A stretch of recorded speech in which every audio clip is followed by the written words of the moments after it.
కాంచీపురంలో కామాక్షి పరదేవత దేవాలయంలో ముఖమండపంలో ఇద్దరు విద్వాంసులు కూర్చున్నారు. ఒక ఆయన మూగవాడు, ఒక ఆయన కామాక్షి ఉపాసకుడు. ఇద్దరూ కూర్చున్నారు. ఒక ఆయన కామాక్షి దర్శనం కోసం పరితపిస్తున్నాడు, ఆ ఉపాసకుడు జపం చేస్తున్నాడు అంతర్ముఖుడి. పక్కనున్న ఆయన మూగవాడు, ఆయన ఏం కామాక్షి దర్శనం కోసం చేయట్లేదు, అమ్మవారిని ధ్యానం చేస్తున్నాడు.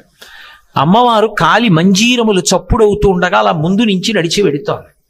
వీళ్ళిద్దరు ఇలా కూర్చున్నారు, అమ్మవారు అలా వెడుతోంది. అంటే వాళ్ళ అమ్మవారి పాదాలు ఇలా చూడగానే కనపడతాయి, నేల మీద ఆసనం వేసి కూర్చున్నారు కాబట్టి. అమ్మవారు దగ్గరికి వచ్చి ఎవరు తన దర్శనాన్ని కోరుతున్నాడో ఆయన భుజం తట్టింది. ఆయన కళ్ళు విప్పాడు, ఎదురుగుండా పరదేవత. ఆవిడంది, అమ్మ ఎప్పుడు తాంబూల చర్వణం చేస్తుంది, మహాపతివ్రత లక్షణం అది. ఆవిడ వెంటనే తాంబూలపు పిడచ తీసి నోరు తెరింది. ఆయన అన్నాడు, చీ ఆడదాని ఎగ్గిది అన్నాడు. ఆవిడ నవ్వింది. పక్కనున్న మూగ ఆయన ఈ సవ్వడికి కళ్ళు తెరిచి చూశాడు. ఇలా చూసింది ఆవిడ. ఆయన నోరు తెరిచాడు. ఆయన నోట్లో తాంబూలపు పిడచ ఉంచింది. వెంటనే ఆయన అమ్మవారిని అలా కూర్చునున్నవాడు కూర్చున్నట్టే ఆ పాదాల వంక చూసి గొక్క తిప్పుకోకుండా 100 శ్లోకాలు చెప్పాడు. పాదారవింద శతకమైంది.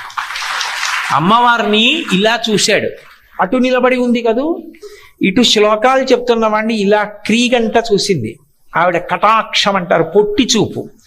ఇలా చూసిన చూపు పొట్టి చూపు, ఇలా చూసిన చూపు పొడుగు చూపు. ఆవిడ అటు నిలబడి ఉంది, ఇటు చూసింది ఇలా తల తిప్పకుండా. ఆ కటాక్షం మీద 100 శ్లోకాలు చెప్పాడు. కటాక్ష శతకమైంది. అమ్మవారు చిన్న నవ్వు నవ్వింది, చూశాడు ఇలా. ఆ చిరునవ్వు మీద 100 శ్లోకాలు చెప్పాడు. మందస్మిత శతకమైంది. అమ్మవారి పెద్దరికం మీద 100 శ్లోకాలు చెప్పాడు. ఆర్యాశతకమైంది. అమ్మవారిని స్తోత్రం చేశాడు 100 శ్లోకాల్లో. స్తుతి శతకమైంది. 500 కలిపి మూక పంచశతి. అమ్మవారంది, ఏం కావాలి, నా మాట తీసేయి అన్నాడు. ఎందుకు తీసేయడం అంది. అమ్మా, నేను పుట్టుక చేత మూగవాణ్ణి, ఎప్పుడూ మాట్లాడలేదు, నీ అనుగ్రహం. నువ్వు తాంబూలపు పిడచ పెట్టావు, మాట్లాడాను. అమ్మా, నోరుంచితే ఏదో అక్కర్లేని మాట మాట్లాడతాను, వద్దమ్మా తీసేసింది ఆవిడ. ఆయన కామకోటి పీఠాధిపత్యం వహించారు ఒకప్పుడు. మూక పంచశతి అని 500 శ్లోకాలు మంత్రాలే అంటారు. ఇప్పటికీ నేను మీతో పరమసత్యం చెప్తున్నాను, అబద్ధాలు చెప్పు బతకవలసిన అవసరం నాకు లేదు. అమ్మవారి మీద మూకశంకరుడు చెప్పిన ఒక్కొక్క శ్లోకాన్ని పారాయణ చేస్తే 9 గ్రహాలు కూడా మళ్ళీ అనుకూల స్థితిలోకి వచ్చేస్తాయని చెప్తారు.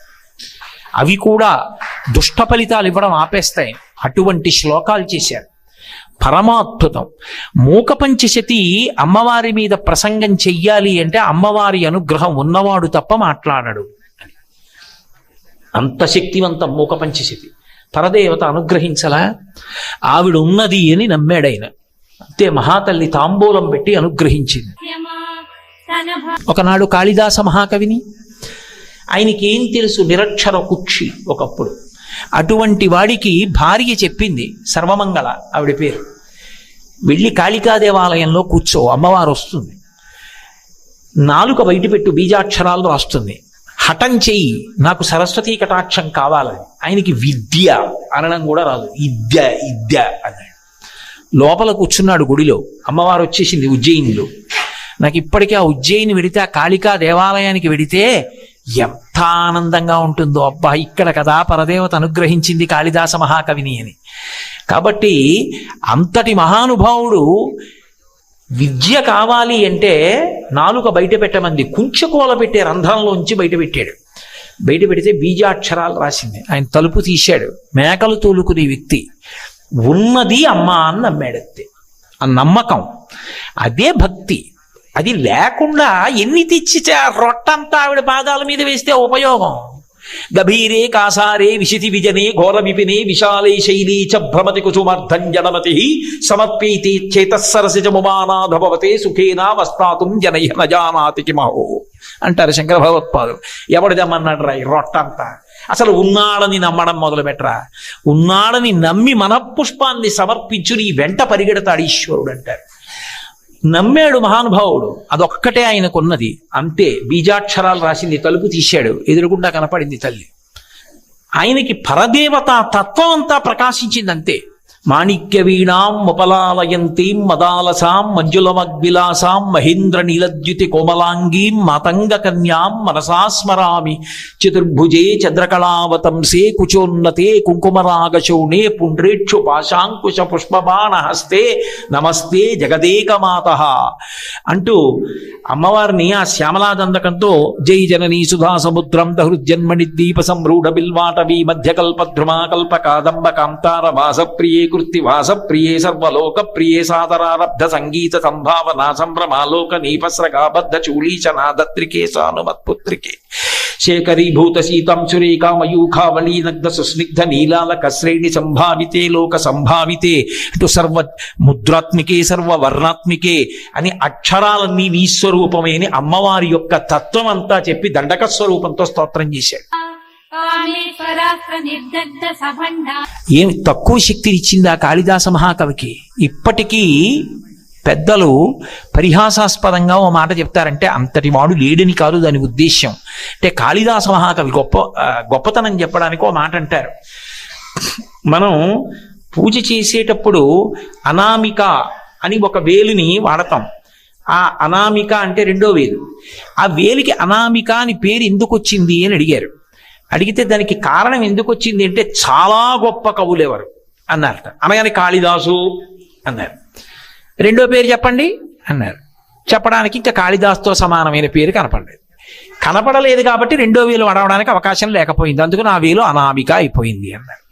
అంటే కాళిదాసు యొక్క గొప్పతనం ఎక్కడిది అంటే పరదేవతానుగ్రహం. నమ్మాడు ఉన్నది అని. అందుకు పిల్లలతో సరస్వతీ పూజలు చేయిస్తారు.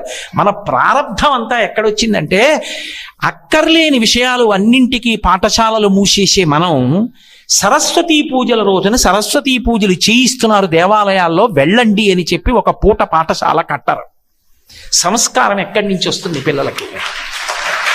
సరస్వతీ పూజకి 1 గంటో 2 గంటలో పిల్లల్ని పాఠశాలలు పంపిస్తే వచ్చిన నష్టం ఏమిటి? అంత మాత్రం చేత ఉపద్రవాలు వచ్చేస్తాయా? రావు. ఏ సరస్వతీ పూజకి పిల్లల్ని పంపించకపోవడం సామాజికమైన బాధ్యత అవుతుందా పాఠశాలలకి? అది ఇవాళ ప్రశ్నించే వాళ్ళు లేరు. అలా పంపించాలన్న స్పృహ ఉన్న పాఠశాలలు కొన్ని ఉన్నాయి, నాకు తెలుసు.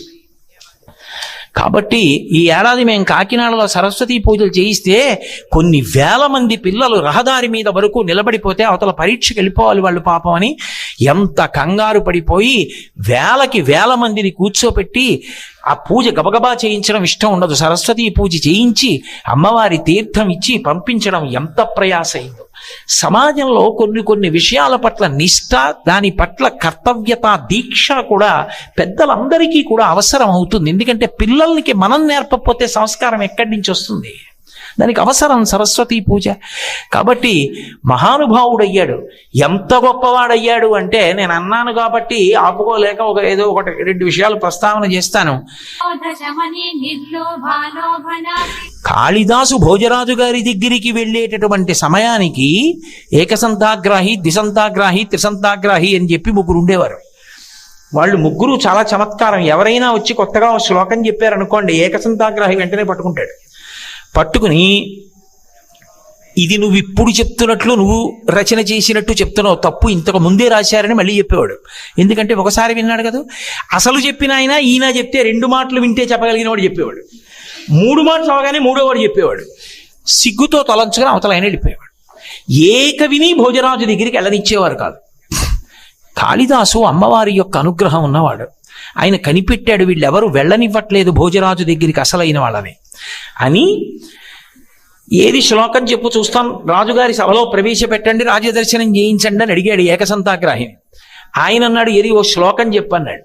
ఈయనన్నాడు అస్థివత్ బకవశ్చైవ చల్లవత్ తెల్ల కుక్కవత్ రాజతే భూజతే కీర్తి పునఃసన్యాసిదంతవత్ అన్నాడు. భోజరాజు గారి కీర్తి ఎలా ప్రకాశిస్తోంది అంటే ఇవాళ శ్మశానంలో ఎముక ఎంత తెల్లగా ఉంటుందో అంత తెల్లగా ఉంది ఆయన కీర్తి. బకవశ్చైవ, కొంగ ఎంత తెల్లగా ఉంటుందో అంత తెల్లగా ఉంది. చల్లవత్, మజ్జిగ ఎంత తెల్లగా ఉంటుందో అంత చల్లగా ఉంది. తెల్ల కుక్కవత్, శ్లోకం అలా చేశాడు. తెల్ల కుక్క అంత తెల్లగా ఉంది. అంతేకాదు సన్యాసి పళ్ళంత తెల్లగా ఉంది. నేను దాని మీద ఎక్కువ వ్యాఖ్యానించడం బాగుండదు కాబట్టి అంత తెల్లగా ఉంది భోజరాజు గారి కీర్తి. అంటే ఈ ఏకసంతాగ్రాహి విని ఇవాళ రాజ్యంలో ఉన్న కవులు ఇంత చౌకబారు రచనలు చెప్తున్నారు అని భోజరాజు తెలుసుకుని మనని బాగా గౌరవిస్తాడని రేపు సభలో నీకు రాజదర్శనం చేయిస్తానన్నాడు. కాళిదాసు ఆయన మాట్లాడిన 4 మాటల్లో గమనించాడు, ఈయనకి నత్తి ఉంది, జకారం టకారం డకారం బాగా పలకవు, పట్టుకోలేడు, దాంతో 18 శ్లోకం చెప్తాడు. తీరా తీసుకెళ్ళాడు భోజరాజు దగ్గరికి. ఏది చెప్పు ఈ మహారాజా, ఇతను కొత్త కవి, మీ మీద శ్లోకం చెప్తాడన్నాడు. చెప్పమన్నాడు భోజరాజు గారు. కాళిదాసు గారికి తెలుసు కదూ, షడ్జామజ్జ కరజ్జ వీజ్జ వసుధాజ్జలాంశ్చ మజ్జ కిరీట్ కిట్కేట్ కిట్కిధరీ ఖణఖణ ఖజ్జూర విద్వద్భ్రమ లుభ్రం లుభ్రమ లుభ్ర లుభ్ర ఉపయాగ్ర గ్ర గ్ర షణ్ణం గ్రహ గ్రద పాదౌటేటి పటేటి టేటి కురత సత్యప్రసాదయ అన్నాడు. అంత జకారం డకారం టకారంతో కూడినటువంటి శ్లోకాన్ని చెప్పేటప్పటికీ ఏకసంతాగ్రాహికి వెంటనే మతిపోయింది. ఆయన మాట్లాడడం మర్చిపోయాడు. వెంటనే వెనక వాళ్ళు ఆగిపోయారు. మహారాజు కాళిదాసు చెప్తున్న ఒక్కొక్క శ్లోకానికి ఒక్కొక్క దిక్కు తిరిగాడు. 4 దిక్కులు తిరిగేటప్పటికీ వాళ్ళకి అర్థం కాలేదు. సభలో ఉన్న వాళ్ళకి ఎందుకు తిరిగానో తెలుసా అని అడిగాడు కాళిదాసుని. ఒక్కొక్క శ్లోకానికి ఒక్కొక్క దిక్కునున్న రాజ్యాన్ని నాకు ధారపోశారు, బ్రాహ్మణుణ్ణి నాకెందుకు, మీరే ఏలండి అన్నాడు. అమ్మవారి కటాక్షం ఉన్నవాడికి అటువంటి కవిత్వం వస్తుంది. ఆ తల్లి అనుగ్రహం కలగాలి. కానీ చీకటి ఎంతసేపు అండి, స్విచ్ ఇలా నొక్కేవరకే. ఒకసారి స్విచ్ చేశాక చీకటేది. ఒకసారి శారదా కటాక్షం కలిగిన తరువాత ఇక తెలియని విషయం ఏముంది. అంతటి మహానుభావుడయ్యాడు. ఎన్నిసార్లు అమ్మవారు ఆయన్ని, ఎన్ని మాటలు ఆయన మాట నిజం చేసిందో. ఇది మీరు బాగా గమనించాలి. సరస్వతీ కటాక్షం ఉన్నవాడికి ఉండే ప్రజ్ఞ ఏమిటంటే యోగి అవుతాడు. అందుకే ఆయన నిజం చెప్పాడనకూడదు, ఆయన అన్నది నిజమైపోతుంది. ఆయన నోటితో ఓ మాట అన్నాడు అనుకోండి, అది నిజం అవుతుంది. మీరేం దాన్ని సాధారణంగా పరాకుగా తీసుకుని వెటకారాలు అవి ఆడకూడదు. అందుకే హనుమ సుందరకాండలో ఒక మాట అంటే అది సత్యమైంది. రాముడు వస్తాడు, సుగ్రీవుడు వస్తాడు, నెయ్యమస్తి పురీం లంకా నయూయం నచరావణ, ఈ లంక ఉండదు, ఈ రావణుడు ఉండడు అన్నారు. యోగి మాట నిజమైంది రామాయణంలో. సరస్వతీ కటాక్షం ఉన్న యోగి ఆ మాట అంటే అది నిజమవుతుంది. ఒకప్పుడు కాళిదాసు గారిని భోజరాజు నుంచి దూరం చేయాలని విశ్వప్రయత్నం చేశారు. చేసి చాడీలు చెప్పారు ఆయనకి. ఆయన మీకు తెలుసు కదా, ఏదో వేశ్యాలంపటత్వంలో ఉన్నాడు, దానికి చాలదన్నట్లుగా ఇప్పుడు చేపలు కూడా తింటున్నాడు అన్నారు. ఏదో ఒకటి కల్పించి చెప్తే నమ్ముతాడు భోజరాజు అని. కాళిదాసుకి ఇది తెలిసింది. ఆయన సర్వజ్ఞుడు, అమ్మవారి అనుగ్రహం ఆయనకి తెలియకపోవడం ఏమిటి. వీళ్ళ ఆట పట్టించాలా, ఆయన నిజంగానే చేపలు కొనుక్కోవడానికి అక్కడికి వెళ్ళాడు చూద్దామని. పెద్ద పెద్ద చేపలు కొని చంకలో పెట్టుకున్నాడు, ఓ సంచిలో పెట్టి. దాంట్లోంచి నీళ్లు గారుతున్నాయి. తిన్నగా ఈ బ్రాహ్మణులు చూశారు, అబ్బా నిన్న మనం ఏదో చాడీ చెప్పాం కానీ వాళ్ళు నిజంగా దొరికాడు రా చేపలు కొనుక్కుంటూ అని. ఇప్పుడే రమ్మంటున్నారు భోజరాజు గారు, ఎలా ఉన్నావో అలా రమ్మంటున్నారని చేయి పట్టుకు తీసుకెళ్లారు. భోజరాజుకు ముందే చెప్పారు, అయ్యా చేపలు కొంటుంటే పట్టుకున్నామండి, తీసుకొచ్చాం. చూశాడు భోజరాజు, ఆశ్చర్యపోయాడు. నిజమే, తోకలు కనపడుతున్నాయి, చంకలో చేపలు ఉన్నాయి. ఆయన అన్నాడు, కక్షేకిం అన్నాడు. ఏమిటి చంకలో పెట్టుకున్నావు అన్నాడు. ఆయన అన్నాడు, పుస్తకం పట్టుకున్నాను అన్నాడు. ఓ పుస్తకమా అని ఆయన అన్నాడు.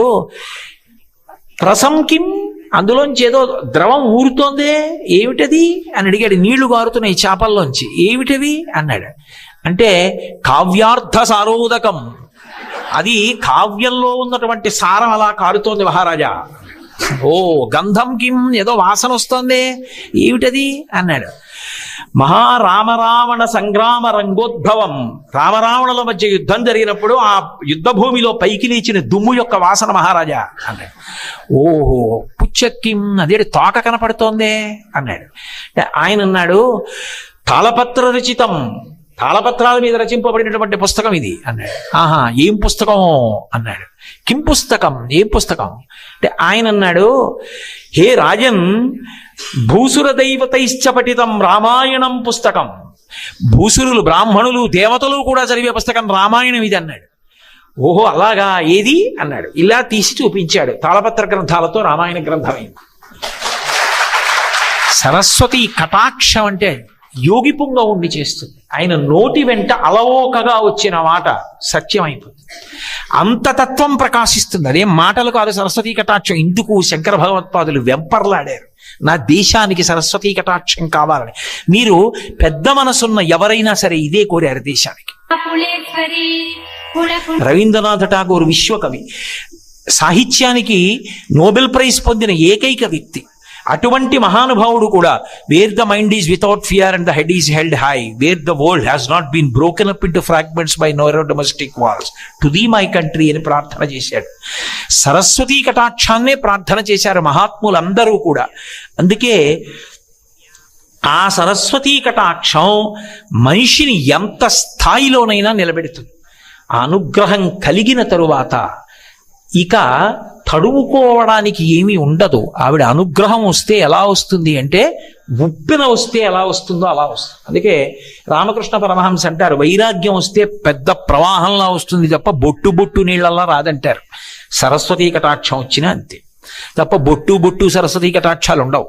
వస్తే సరస్వతీ కటాక్షం ఒక పెద్ద వరద అంతే, అలా వస్తుంది. అందుకే మీరు చూడండి, దేవీ భాగవతంలో ఒక ఆఖ్యానం ఉంటుంది, ఉపాఖ్యానం. అందులో దేవదత్తుడు అని ఒక బ్రాహ్మణుడు, ఆయన పుత్ర సంతానం కోసం అని చెప్పి పుత్రకామేష్టి చేస్తూ గోభిలుడు అని ఆయన్ని ఉద్గాతగా నియమిస్తాడు. ఉద్గాత సామగాన పఠనం చేస్తాడు. సామగానం దమ్ము పట్టి చెయ్యాలి కాబట్టి అప్పుడప్పుడు ఊపిరి పీల్చుకోవడంలో తేడా వస్తే స్వరభంగాన్ని అనుమతిస్తారు. ఆయన సామగానం చేస్తుంటే స్వరభంగం అయింది. దేవదత్తుడికి కోపం వచ్చింది. మూఢుడా, నేను మంచి కొడుకు కోసం అని చెప్పి యజ్ఞం చేస్తుంటే నువ్వేమో స్వరభంగం చేశావన్నాడు. సామగానం చేసేటప్పుడు స్వరభంగం అవుతుంది, తెలియకుండా నన్ను మూఢుడా అన్నావు, మూఢుడు జన్మించుగాక అన్నాడు. ఇంత పుత్రకామేష్టి చేస్తే మూఢుడా కొడుకు నాకు పుట్టేది, మన్నించమని కాళ్ళ మీద పడ్డాడు. మూఢుడే పుడతాడు, తర్వాత సరస్వతీ కటాక్షం విద్వాంసుడు అవుతాడు అన్నాడు. పుట్టాడు కొడుకు, ఉతథ్యుడు అని పేరు పెట్టాడు. గాయత్రి ఉపదేశం చేస్తే కనీసం ఆ గాయత్రి మంత్రం కూడా పలకలేకపోయాడు. తల్లి తండ్రి తల కొట్టుకుని ఏడుస్తుంటే వాళ్ళ బాధ చూడలేక పిల్లవాడు విసిగెత్తిపోయి ఇల్లు విడిచిపెట్టి వెళ్ళిపోయాడు. నోరు విప్పితే తన స్థితి తెలిసిపోతుందని నోరు విప్పేవాడు కాదు. ఓ ఊరికి దూరంగా ఓ పాకేసుకుని ఉన్నాడు. నోరు విప్పకుండా ఉంటాడు. నిజమైన తపస్సు చేస్తున్న వాడిని సత్య తపస్సుడు అని ఊళ్ళో వాళ్ళు వాళ్ళే పేరెట్టేస్తారు. పెట్టేసుకుని పళ్ళు కాయలు అన్ని పట్టుకెళ్ళి ఆయనకి ఇచ్చేయడం మొదలుపెట్టారు.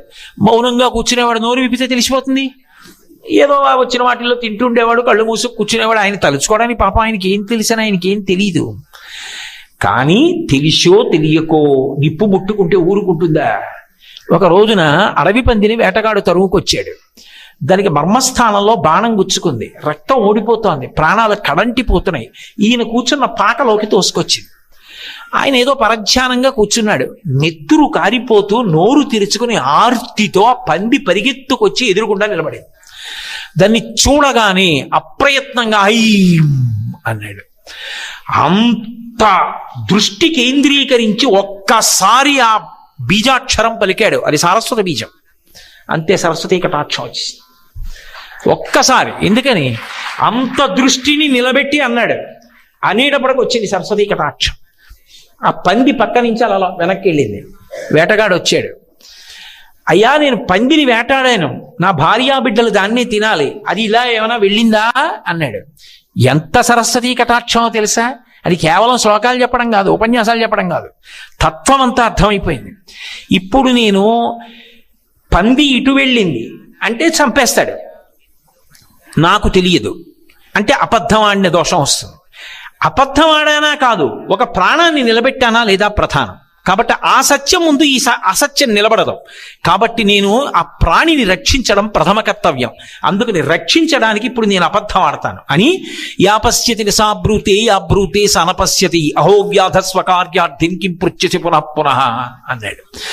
చూసింది మాట్లాడదు, ఏది చూసిందో ఏది చెప్తుందో అది వినలేదు, ఏది నిజంగా విన్నదో అది చూడలేదు. ఎందుకయ్యా ఇన్ని మాటలు అన్నాడు. కళ్ళు చూసిన కళ్ళు మాట్లాడతాయా? మాట్లాడవు. ఇప్పుడు నోరు మాట్లాడి జవాబు చెప్పాలి. జవాబు చెప్తున్న నోరు చూసిందా పందట వెళ్ళిందని? చూడలేదు. యాపశ్యతి నసాబ్రూతే, చూసిన కళ్ళు మాట్లాడవు. యాబ్రూతే సానపశ్యతి, మాట్లాడే నోరు చూడలేదు. కాబట్టి నన్ను ఎందుకయ్యా విసిగిస్తావు? ఇంకొకటి దొరుకుతుందిలే వెళ్ళు. కింపృచ్చేసి పునః పదే పది మాట్లాడక్కో. చూసింది చెప్పదు, చెప్పేది చూడలేదు, వదిలిపెట్టేయాలి. ఏమిటో ఈ తర్కం ఆయనకు అర్థం కాలేదు. సరే ఇంకో దాన్ని వెతుక్కుందామని వెళ్ళిపోయాడు. ప్రాణి బ్రతికింది, తర్వాత మహావిద్వాంసుడు అయ్యాడు.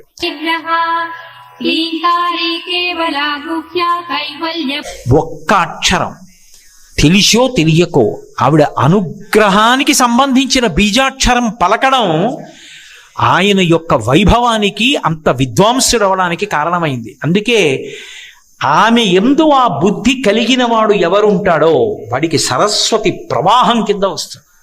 దానికి ఒకరే గుర్తండి, ఎవరి వరకో ఎందుకు, పోతన గారే. ఈ మధ్య కాలంలో నేను పోతన గారు నివసించినటువంటి బమ్మెర గ్రామానికి వెళ్ళి ఆ గ్రామం చూసి నిజంగా పరవశించిపోయాను. ఇవాళ కనీసం ఆయన ఉన్న ఇల్లు యొక్క ఆనవాలు కూడా లేదు. కానీ వాళ్ళ అమ్మగారి పేరు మీద ఉన్నటువంటి దిగుడు బావి, ఆయన రోజు దర్శనం చేసుకున్న శివాలయం ఉన్నాయి. ఎంత పారవశ్యంతో ఎంత భక్తితో చేసుకున్నారో నిజంగా. ఎంతటి మహానుభావుడు! అంత భాగవతాన్ని అన్ని స్కందాలు ఆంధ్రీకరించారంటే ఎక్కడది ఆయనకు ఆ శక్తి? సరస్వతీ మంత్రాలు ప్రధానంగా 11 మంత్రాలు ఉన్నాయి. ఆ 11 మంత్రాలకి 11 ధ్యాన శ్లోకాలు ఉన్నాయి. 11 ధ్యాన శ్లోకాల్లో ఉండేటటువంటి వైభవాన్నంతటినీ కలిపి ఆయన తీసుకొచ్చి ఒక్క పద్యం కింద రచన చేశారు. రచన చేసి మనకు అందించారు. అసలు నిజానికి ప్రతి పిల్లవాడికి ప్రతి పాఠశాలలో ఆ పద్యం ప్రతిరోజు చదువుకోవడం నేర్పాలి. 11 సరస్వతీ మంత్రముల ధ్యాన శ్లోకముల సమాహార స్వరూపంగా పిండి పోతన గారు ఇచ్చారు. మహాద్రష్టయే మహానుభావుడు.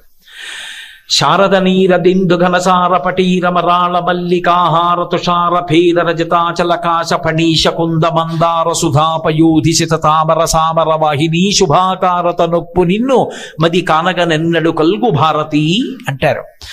అవి సర్వశుక్లా సరస్వతి అని.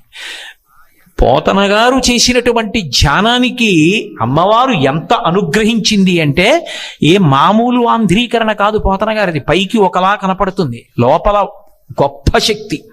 అసలు భాషకి పట్టాభిషేకం చేశాడు కదండి. రామాయణంలో జయమంత్రం సంస్కృతంలో ఉన్నదాన్ని తెలుగు భాషలో చదువుతానంటే ఆ శక్తి రాదు. కానీ రుక్మిణీ కళ్యాణం సంస్కృతంలో ఉన్నది చదువుకుంటే ఎంత ఫలితమో తెలుగులో ఉన్నది చదువుకుంటే అంతే ఫలితం. గజేంద్రమోక్షం శ్లోకాలు సంస్కృతంలోవి చదివితే ఎంత ఫలితమో తెలుగులో పోతన గారు చేసినవి చదివితే అంతే ఫలితం. భాషలోకి మంత్రశక్తిని ప్రవహింపజేశారు పోతన గారు. ఒక చోటైతే పైకి కనపడదు, మంత్రాల్ని పద్యాలుగా తర్జుమా చేశారు ఆయన. ఓం ఐం హ్రీం శ్రీం శ్రీమాత్రే నమః అంటారు. శ్రీ విద్యా సంప్రదాయంలో ఏది మొదలు పెట్టినా ముందు ఆ మాట అంటాం, ఆ బీజాక్షరాలు పలుకుతాం. ఈ బీజాక్షరాల్ని తీసుకెళ్ళి పద్యం చేశారు ఆయన. అమ్మలగన్నయమ్మ ముగురమ్మల మూలపుటమ్మ చాలా పెద్దమ్మ సురారులమ్మ కడుపారడి బుచ్చినయమ్మ తన్ను లోనమ్మిన వేల్పుటమ్మల మనంబున ఉండెడి అమ్మ దుర్గ మాయమ్మ కృపాబ్ధి నిచ్యుత మహత్వ కవిత్వ పటుత్వ సంపదల్. మహత్వ ఓం, కవిత్వ ఐం, పటుత్వ హ్రీం, సంపదల్ శ్రీం. ఓం ఐం హ్రీం శ్రీం అమ్మలగన్నయమ్మ ముగురమ్మల మూలపుటమ్మ చాలా పెద్దమ్మ శ్రీమాత్రే నమః. ఇప్పుడు ఆ మంత్రం ఏమైంది? ఓం ఐం హ్రీం శ్రీం మహత్వ కవిత్వ పటుత్వ సంపదల్ అమ్మలగన్నయమ్మ ముగురమ్మల మూలపుటమ్మ పద్యంగా మారిపోయింది. పోతన గారికి అంత శక్తి ఎక్కడి నుంచి వచ్చింది? సరస్వతి కటాక్షం, ఆ తల్లి అనుగ్రహం.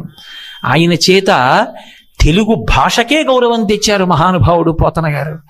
అటువంటి వాంగ్మయం మనకు అందింది అంటే ఇవాళ తెలుగు భాష గర్వపడాలి.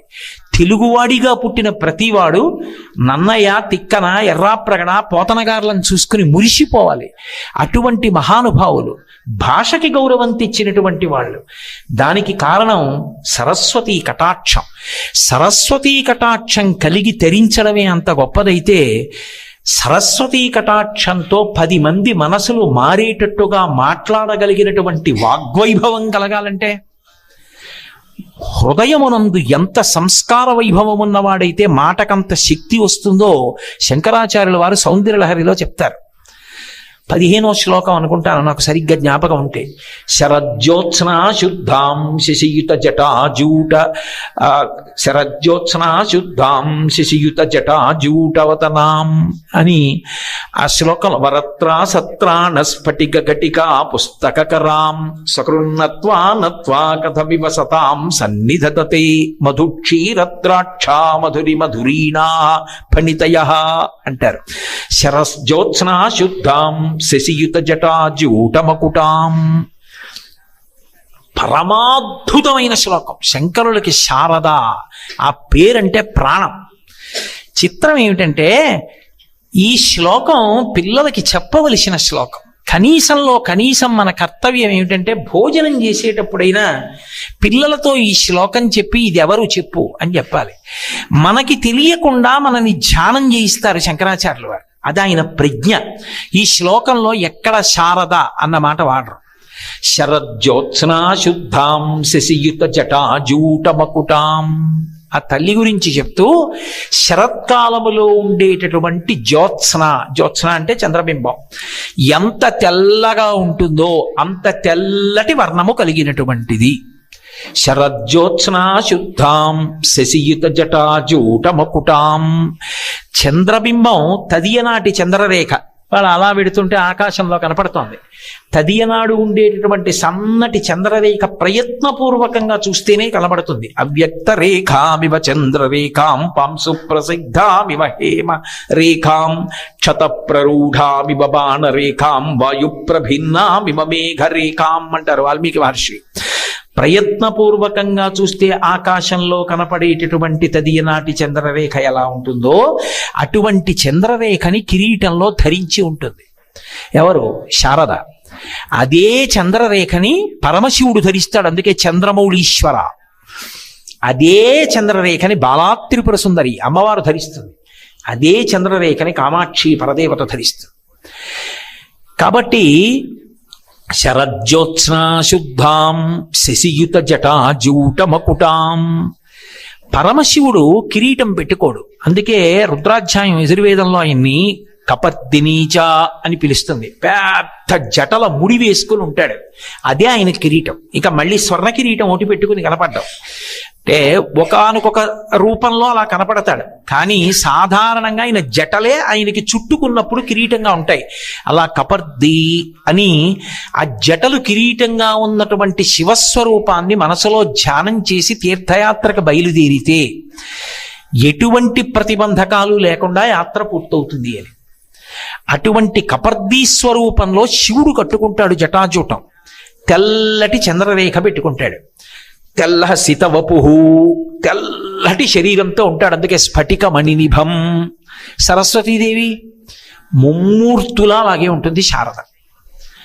ఆయన ఎలా ఉంటాడో ఆవిడ అలాగే ఉంటుంది. ఎందుకని అంటే సంప్రదాయంలో ఒక విచిత్రం చెప్తారు. శంకరుడు సరస్వతి అన్నా చెల్లెళ్ళు, శ్రీ మహావిష్ణువు పార్వతీదేవి అన్నా చెల్లెళ్ళు, అందుకే వాళ్ళిద్దరు నల్లగా ఉంటారు, నారాయణ నారాయణి. బ్రహ్మగారు లక్ష్మీదేవి అన్నా చెల్లెళ్ళు, అందుకే ఇద్దరు ఎర్రగా ఉంటారు, సృష్టికర్తలు ఇద్దరు ఎర్రగా ఉంటారు. వీళ్ళిద్దరూ తెల్లగా ఉంటారు ఎందుకంటే జ్ఞానకారకులు.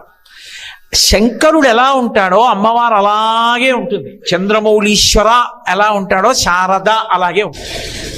కాబట్టి శరజ్యోత్స్నా శుద్ధాం శశియుత జటాజూటమకుటాం. ఆ చంద్రరేఖతో కూడుకున్నటువంటి జటలు ముడివేసుకున్నటువంటి సరస్వతి. నా దగ్గర ప్రాచీనమైన పుస్తకం ఉంటుంది, అందులో ఇటువంటి సరస్వతి స్వరూపం ఉంది. శశియుత జటాజూటమకుటాం వరత్రాసత్రాణ స్ఫటిక ఘటికా పుస్తకరాం. ఇది శంకర భగవత్పాదులు సరస్వతీదేవి గురించి చెప్పడం అంటే అద్భుతమైన రీతిలో చెప్తారు. అందుకే ఇప్పటికీ పెద్దలు చెప్తారు, ఈ శ్లోకాన్ని ప్రతిరోజు ఎవరు సంపుటీకరణం చేస్తారో, ఎవరు ఈ శ్లోకాన్ని చదువుకుంటారో అటువంటి వాళ్ళకి సరస్వతీ కటాక్షం కలుగుతుంది అని. योनि मुद्रा त्रिखण्डेति त्रिगुणां వరత్రాసత్రాణ స్ఫటిక ఘటికా పుస్తకరాం. ఒక చేతితో వరముద్ర పట్టింది, రెండో చేతితో అభయముద్ర అనరు శంకరాచార్యులు వారు, శబ్దాలంకారం ప్రయోగిస్తారు. త్రాస త్రాణ, త్రాస అంటే భయం, త్రాణ అంటే తీర్చడం, అంటే అభయముద్ర పట్టింది. వరత్రాసత్రాణ స్ఫటిక ఘటికా పుస్తకరాం. ఒక చేతిలో స్ఫటికమాల పట్టుకుంది కుడి చేత్తో, ఎడం చేతి వైపు పుస్తకరాం ఒక చేతిలో పుస్తకం పట్టుకుంది. సకృన్నత్వానత్వా, ఎన్ని మాటలు నమస్కారం చేయాలి ఆవిడికి. ఇది బాగా పట్టుకోవాలి మీరు. శంకరాచార్యుల వారి యొక్క ఆర్త్యంతా అక్కడుంది. సకృన్నత్వానత్వా, మంచి మనసు కలిగిన వాడవైతే, నీ మనసు గురుభక్తితో భగవంతుడున్నాడన్న నమ్మకంతో కూడినదై ఉన్నదైతే 100 మార్లు నమస్కారం చెయ్యవలసిన అవసరం లేదు అటువంటి వాడు. సకృన్నత్వానత్వా, ఒక్కసారి నమస్కారం చేస్తే కథమివ సతాం, అటువంటి సత్పురుషులకు సన్నిధదతే, ఎటువంటి వాగ్వైభవం ఇచ్చేస్తుందట ఆవిడ. మధు క్షీర ద్రాక్ష మధురి మధురీణాహ ఫణితయ, 3 ఉపమానాలు ఇచ్చారు. మధు క్షీర ద్రాక్ష, మధు అంటే తేనె, క్షీర అంటే పాలు, ద్రాక్ష అంటే ద్రాక్ష పండు. ఈ 3 ఎలా ఉంటాయో అవతల వారి వాక్కుకి అంత శక్తి వస్తుంది. ఎవరు అమ్మకి నమస్కరించారో వారి వాక్కులకు అమ్మవారు అటువంటి శక్తినిస్తుంది. ఇది మీరు బాగా పట్టుకోండి. శ్లోకం సమాజాన్ని నడిపించగలిగిన శక్తి వారికి ఉంటుంది. వారు ఏమవుతారంటే, అసలు వారి మాటలు మనుష్యుల యొక్క మనసులు మారడానికి, దేశంలో శాంతి నిలబడడానికి కారణమవుతాయి. కుటుంబాలు నిలబడడానికి వాళ్ళ మాటల కారణమవుతాయి. వారి శరీరం వెళ్ళిపోవచ్చు, వారి మాటలు కొన్ని వేల సంవత్సరములు అలా ఉండిపోతాయి. ఎందుకని? మధు క్షీర ద్రాక్ష, మధు తేనె, తేనె దాని వైభవం ఎంత చెప్పినా తక్కువే. అసలు వాక్కు బాగా నిలబడాలి అంటే, కంఠం బాగా పనిచెయ్యాలి అంటే ఒకే ఒక్క సాధనం ఉంది లోకంలో. తులసి ఆకు తేనెతో కలిపి పరగడుపున పుచ్చుకోవడమే. అది కంఠానికి సమస్య రానివ్వదు. మధు క్షీర, తేనె తాగినటువంటి వాడికి జుత్తు నల్లబడదు. ఒకటి, తేనె తాగితే వేడి చేస్తే చలవ చేస్తుంది, చలవ చేస్తే వేడి చేస్తుంది. అందుకే ఆయుర్వేదంలో తేనె అంత ప్రధానం. క్షీర, పాలు, పాలు ఎంత శక్తివంతము అంటే అవి పసిపిల్లలు తాగుతారు, చిట్ట చివరికి తురియాశ్రమంలో ఉన్న సన్యాసులు తాగుతారు. అది జంతువు నుండి వచ్చిన సన్యాసి తాగినా మనసు కదలదు, సత్వగుణంలో నిలబడుతుంది. అందరికీ జీర్ణం అవుతాయి. అనారోగ్యంతో ఉన్నవాడికి, పసిపిల్లవాడికి, వృద్ధుడికి, అందరికీ పాలు జీర్ణం అవుతాయి, కావలసినంత బలాన్ని ఇచ్చేస్తాయి. క్షీర ద్రాక్ష తొక్క తీయవలసిన అవసరం లేకుండా ఇలా నోట్లో వేసుకుంటే పళ్ళున్నాయా పళ్ళు లేవా ఏమీ పని లేదు. నాలికతో నొక్కితే చటుక్కుని చిట్లిపోయి తీయటి రసాన్ని చిమ్మి లోపలికి వెళ్ళగానే తొందరగా వంట పట్టి శక్తినివ్వగలిగినటువంటి పండు ద్రాక్ష పండు. పసిపిల్లల దగ్గర నుంచి వృద్ధుల వరకు అన్ని ఆశ్రమాల వాళ్ళకి పనికొచ్చే పదార్థాలు ఏవో అవే వాడారు శంకరాచార్యుల వారు. అంటే ఇప్పుడు ఆ వ్యక్తి నోటి వెంట వచ్చేటటువంటి మాటలు ఎంత శక్తివంతములవుతాయంటే, ఆ మాటలు పసిపిల్లల దగ్గర నుండి వృద్ధుల వరకు అందరూ విని తరించవలసిందే. ఆ మాటలు సమాజాన్ని నడిపించగలిగినటువంటి శక్తిని పొంది ఉంటాయి. ఇంత గొప్ప వాగ్వైభవం ఎక్కడి నుంచి వస్తుంది అంటే శారదానుగ్రహం నుంచే వస్తుంది. అటువంటి శారదానుగ్రహం రావాలి అంటే, అటువంటి వాగ్వైభవం రావాలి అంటే ఆయన మనసు చాలా గొప్పది, చాలా దొడ్డ మనస్సు అయినది అని గుర్తు. అటువంటి వాడు ఒక్కసారి నమస్కరిస్తే చాలు, అమ్మవారు అటువంటి వాగ్వైభవాన్ని ఇచ్చేస్తుంది. ఇందులో చమత్కారం ఉంది శ్లోకంలో, మీరు బాగా పట్టుకుంటే. శంకరాచార్యుల వారు సరస్వతీదేవి కూర్చున్నప్పుడు, శారద కూర్చున్నప్పుడు, శారద ఆ మాట శంకరుడికి ఎందుకంత ఇష్టం అని మీరు అడగచ్చు. సరస్వతి ఉందిగా, వాణి ఉందిగా, గీర్వాణి ఉందిగా, శారద ఎందుకు ఇష్టం అంటే, ఉత్తర భారతదేశంలో శారద అంటారు. శారద, శారద అసలు లోకంలో సారమైనదేదో ఆ బ్రహ్మమును అందించగలిగినది, అనుభవంలోకి తీసుకురాగలిగినది ఆవిడే. అది శారద. శారద అటువంటి తత్వాన్ని ఇవ్వగలిగినది, అనుభవంలోకి తేగలిగినది. కాబట్టి శారద అంటే శంకర భగవత్పాదులకు అంత ప్రీతి. జ్ఞాన మార్గంలో ఉన్న శంకరాచార్యుల వారికి ప్రీతి లేకపోతే ఎవరికి ఉంటుంది? అందుకని ఆ తల్లి పుస్తకాన్ని ఎడం చేత్తో పట్టుకుంటుంది, కుడి చేత్తో స్ఫటికమాలని పట్టుకుంది. ఎందుకు ఆవిడ ఎడం చేత్తో పుస్తకం, కుడి చేత్తో స్ఫటికమాల పట్టుకోవడం అంటే, పుస్తకాలు చదవడం మంచిదే, కానీ కేవలం పుస్తకాలు చదువుకుని జ్ఞాని అయిపోవడం, పుస్తకాలు చదువుకుని తరించిపోవడం కుదరదు. పుస్తకాల మధ్య ఉండడం, పుస్తకాలు చదువుకోవడం తరించడానికి కారణం కాదు. ఏది తరించడానికి కారణం అంటే ఏకశబ్ద సమ్యజ్ఞాత సృష్ట ప్రయుక్త స్వర్గే లోకే కామదుగ్భవతి అని. అది అనుష్ఠాన పర్యంతంలోకి రావాలి. పట్టుకున్న విషయాన్ని బాగా లోపల తిప్పగలగాలి. అందుకే కుడి చేతి వైపు స్ఫటికమాల ఉంటుంది, దాన్ని తిప్పుతారు, జపం చేస్తారు. అంటే మనసులో బాగా ఆమ్నాయం చేయడం, పట్టుకున్న దాన్ని జపం చేయడం, అనుష్ఠాన పర్యంతంలోకి తెచ్చుకోవడం అత్యంత అవసరం. అంతేకాని ఎన్ని చదువుకున్నావు అన్నదాని వల్ల ఉపయోగం లేదు. సంధ్యావందనం చెయ్యాలి అని చదువుకున్నాడు, సంధ్యావందనం బాగా నోటికొచ్చు, సంధ్యావందనం చేయడు, ఏమిటి ఉపయోగం? అది కాదు. నువ్వు ఎంత చదువుకున్నావు కాదు, ఎంత అనుష్ఠానంతో ఉంటావు, నువ్వు చెప్పిన దాంట్లో నువ్వు ఎంత పాటిస్తుంటావు, ఇది ప్రధానం. ఇది ప్రధానమైనప్పుడు ఎవరు అనుష్ఠాన పర్యంతంలోకి వెడుతున్నాడో వాడికి శారద యొక్క అనుగ్రహం అంత శక్తివంతం అవుతుంది. ఆయన నోటి వెంట మాటలు అటువంటి వాడు పలికిస్తుంది. అవతల వారి గుండెల్లోకి దూసుకుపోతాయి. అవి దూసుకుపోయి అవతల వారి యందు మార్పుకి కారణమవుతాయి.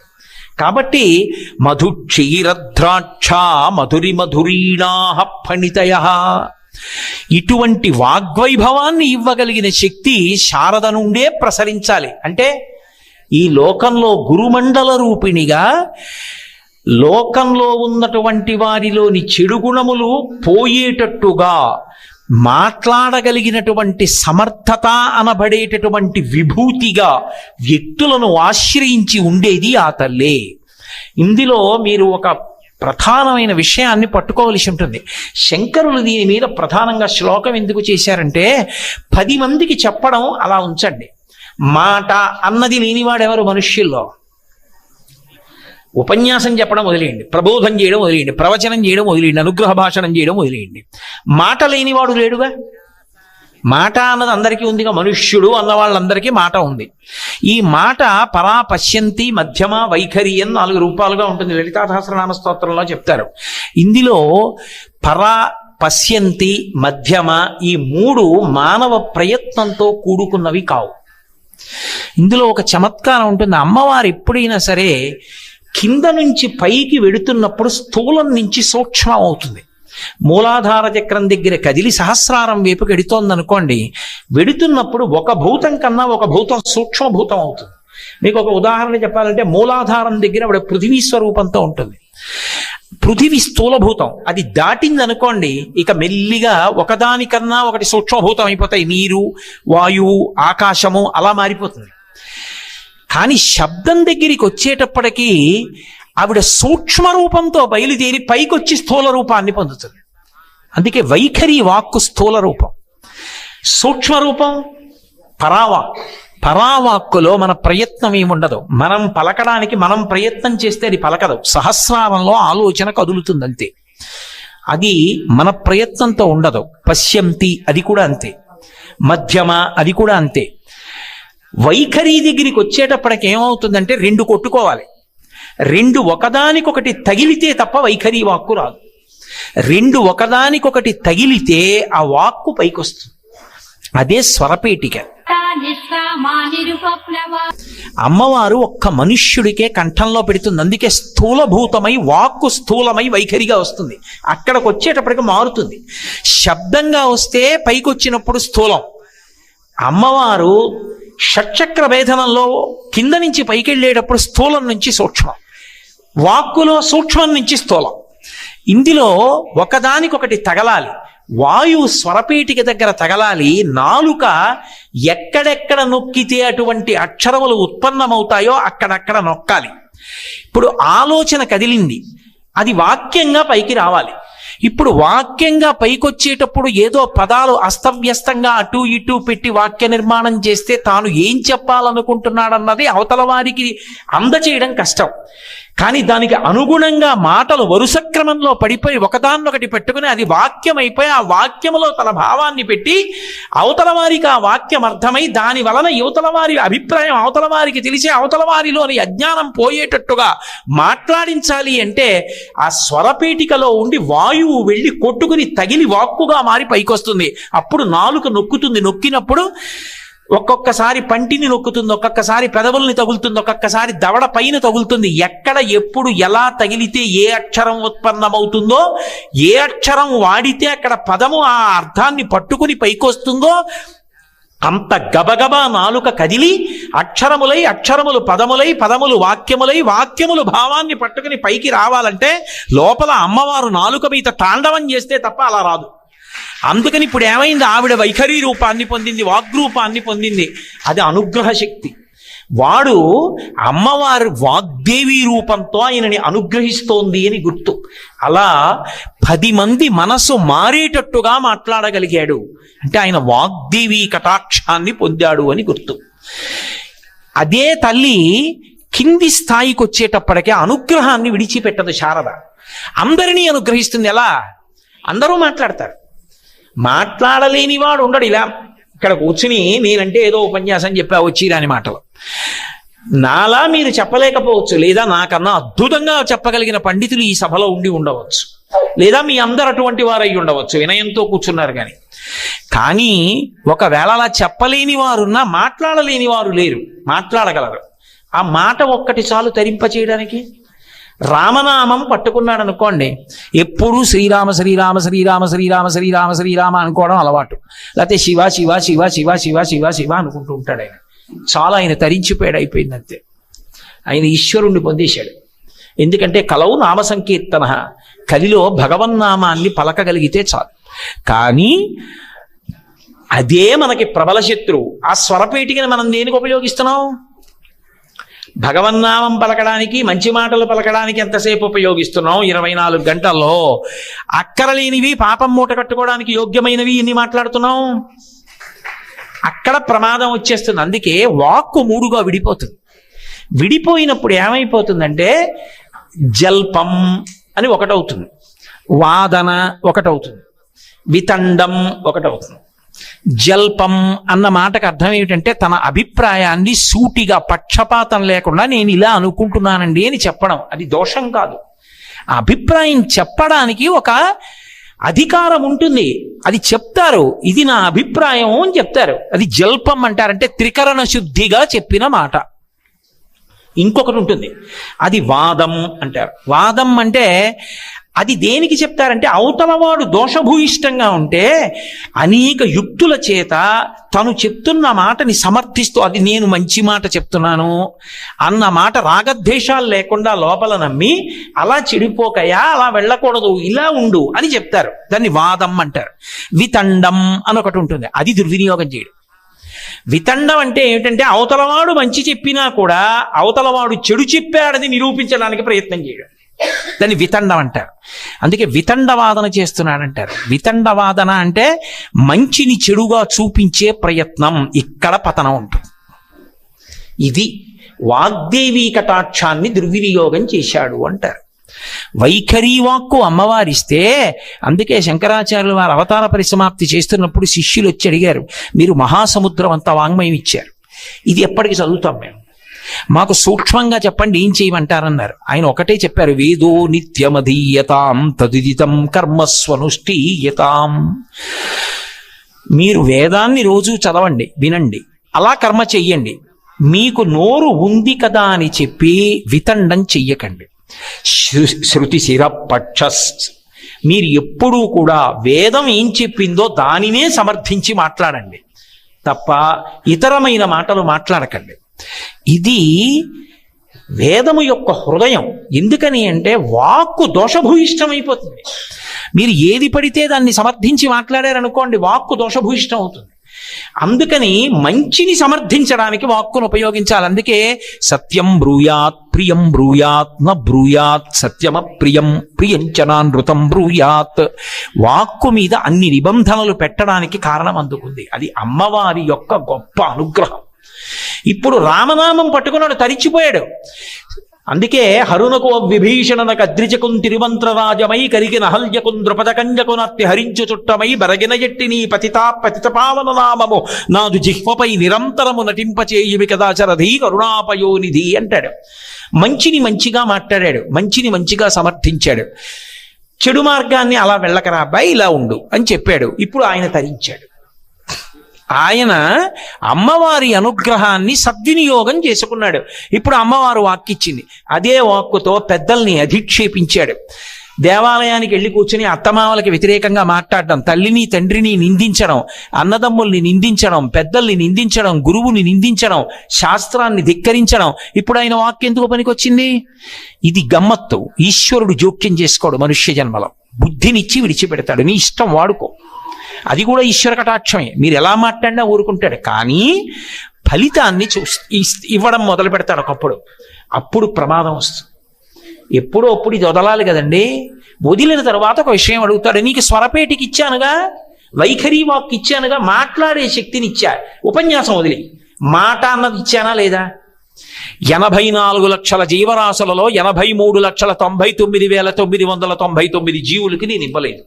అవి రామనామని చెప్పలేవు, వాటి కర్మ అంతే. నీకు ఇచ్చాను, ఎన్ని మాటలు వాడావు? 74 ఏళ్ళు బతికావు, ఎన్ని మాటలు భగవన్నామని చెప్పావు? ఆయనకి తెలియని విషయమా? ఎన్ని మాటలు ధైర్యంగా వేద హృదయాన్ని సమర్థించావు? ఎన్ని మాటలు తప్పు త్రోవలో వెడుతున్న వాళ్ళని మంచి త్రోవలోకి వెళ్ళమని సహృదయంతో మాట్లాడావు? ఈశ్వరుడు లెక్క కట్టి ఎన్ని మాటలు నీ వాక్కు దోషభూయిష్టమైంది, ఎన్ని మాటలు పనికొచ్చింది. ఎందుకు నీకు స్వరపేటిగా? అక్కర్లేదుగా. 10 మందిని పాడు చేయడానికి ఎందుకు అది? కాబట్టి అది అక్కర్లేని ఉపాధిలోకి వెళ్ళిపో అంటాడు. అందుకే మనుష్య జన్మకి పునర్జన్మకి కారకుడు ఎవరు అంటే మనుష్యుడే. అందుకే చిట్ట చివర వాసనాబలంగా మనసు దాన్నే పట్టుకుని వెళ్ళిపోతాడు. అదే ఈశ్వరుడు తీర్పు చేస్తాడు. అందుకే ఆ వాక్కు ఎవరు అంటే అమ్మవారు. ఆ వాక్కుని సద్వినియోగం చేసుకోవడం ఒక్కటొస్తే చాలు, తరించిపోయాడు. అదే శారదానుగ్రహాన్ని అర్థం చేసుకోవడం.